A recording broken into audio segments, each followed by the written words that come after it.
A few days ago, I watched a social justice style video about Beastars, and real quick, I would just like to mention, if you haven't seen Beastars, watch it. It is an amazing series, and especially if you like the series, read the manga. Great art, great story.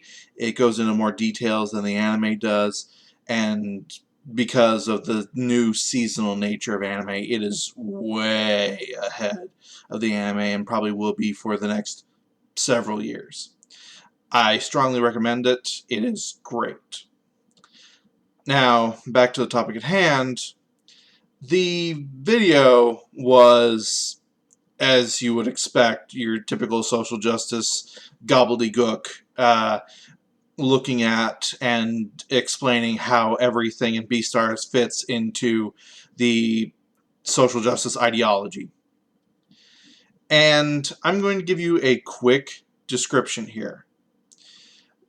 Beastars is a world where the herbivores run all the major corporations. They have all the political power. They are generally the ones in charge of stuff.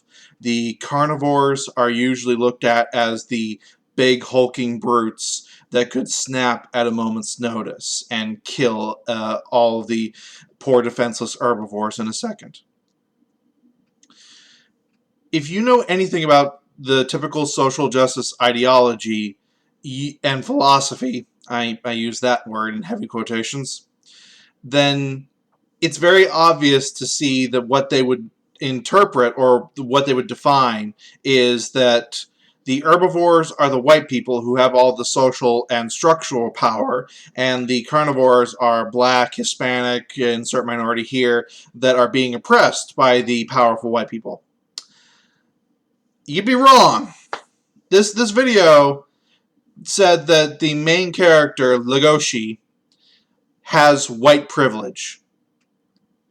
Even though he is a giant wolf that is feared by a lot of people, and he has to fight back against a lot of societal hatred against him, especially in the manga. No, he's the one that has the white privilege. From what I was able to interpret in the video, because it is asinine to say the least, it's because he is the carnivore. He is the one that brings fear. He is the one that could eat and kill the herbivores. Ergo, he is the big scary white man, and the herbivores are the poor defenseless black people. Again, ignoring the fact that by their own definitions, it's the herbivores that have all the societal and social power, so they are the white people, or should be the white people. And this is what just generally pisses me off about all this social justice sophistry. It's incredibly inconsistent. Every time you think you finally understand all of this stupidity, they just flip the script. And I figured out why. It's very easy. It's because they flip it whenever it's best suited to make them, or whatever group they're talking about, the victim. That's it. That's all there is to it. Because Legoshi can kill people, or carnivores are seen as killing people and eating herbivores, they are the oppressors. The herbivores being eaten are the victims. So the victims must be insert minority. It's incredibly painful to me, as someone that is consistent in their beliefs and ideologies, to see an ideology that exists that can be flipped on a dime at a moment's notice, as long as the victim narrative is kept intact. I don't understand how that works as an ideology, that it can be flipped and do the exact opposite of what it does, as long as that one thing stays. I say as communism exists. It's another example that I've seen of this that's just more mainstream, unfortunately, is the director of Harley Quinn, Birds of Prey. Boy, that name change sure helped. Did an interview recently about why her movie failed so spectacularly. Her reasoning, and I quote, is because audiences weren't ready for a female-led action movie. Please ignore Alien, please ignore Terminator, please ignore Kill Bill for more modern takes, please ignore Wonder Woman, and especially please ignore Captain Marvel, even though we trot this out every time as a gotcha to prove that women are the future.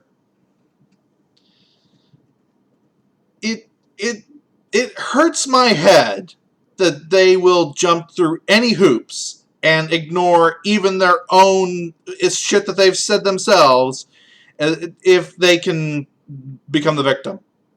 That's all that's consistent about this ideology, I've come to learn.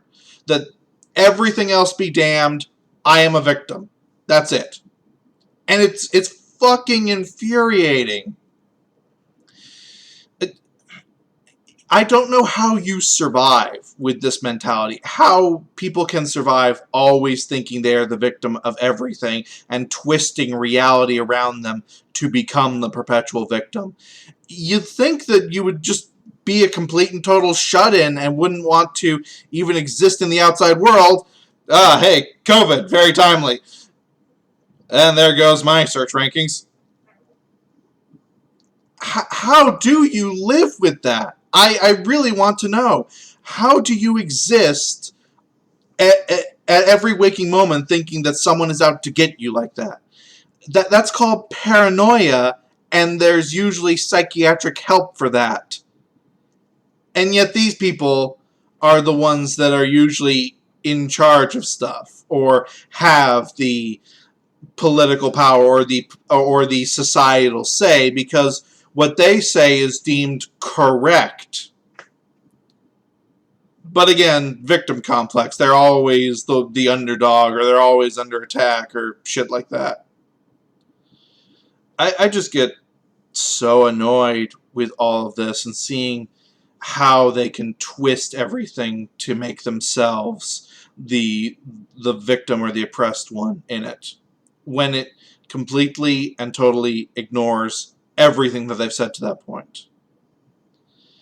I'm sure I have seen and heard this with a lot of other properties, but because I watched Beastars so recently, because it was so heavily on my mind, and I saw this video, and YouTube is pushing it, because I have done no search for Beastars on YouTube, and yet this video was in my suggested feed. No other Beastars video is, but this one was. Gee, I wonder why. But remember, YouTube pushes the alt-right. Because, gotta make yourselves look like a victim. Haha! I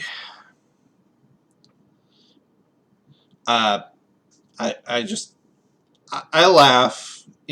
I really do laugh about the whole situation, because it's either get extremely mad or laugh, and it's just so stupid how inconsistent it is that it's funny. It's a parody of itself. It really is. I just wish that the social justice dimwits could actually get the joke too, and then stop. Because after about 5 to 10 years, the joke kind of wears on. There's been Math Machine saying that inconsistency is the only consistency in social justice. Peace out.